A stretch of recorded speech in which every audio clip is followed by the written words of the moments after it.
te whakaari Māori, he kanohi Māori. You're him. You're here.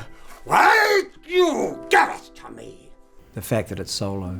I mean, I've been on stage just myself in the past, but I've never performed night after night, an hour and a half, where I'm the only performer.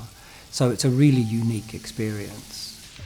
Aha kua he Pākehā a Davies, he nui te tautoko o te iwi Māori, kia tū ai tēnei whakaari.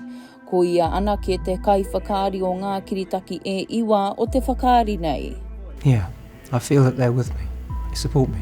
The support for me to do this work from my Māori colleagues has always been, kei te pai hone, go for it. You tell your story. This is a story of Aotearoa, and this is a story that is not only about you, but it's about us. And we tautoko you, so you go for it. I'm really happy because we've done a lot together, and when we were first together and I was hapu with our first child was when he performed this for the first time, and that was over 20 years ago. So it's really nice just to have this time where he's just doing his work, and he's doing it really well, really beautifully. Ko Ali, te hoa rangatira a John, ko ia hoki te kai whakahaere hangarau o te whakaari. Hei tāna, e tino ngā kau nui ia ki tētahi o ngā kiritaki e iwa. Well, obviously, the Te Tupua, I'm very much warming to him. He's the Goblin. You see him the most. The Goblin is becoming quite an endearing character.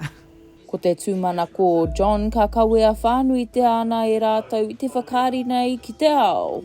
One evening at our Q&A, the audience were like, you've got to go international. You've got to take this play to Europe, to America, to England. And it's got to go to Scotland because the central character is from the Highlands of Scotland. To take the play to Scotland would be awesome.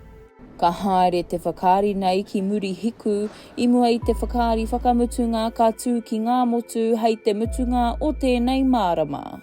A slave under the threat of a beating, forced to prepare a cannibal oven. Halle Taite-Pitama, Tahu News.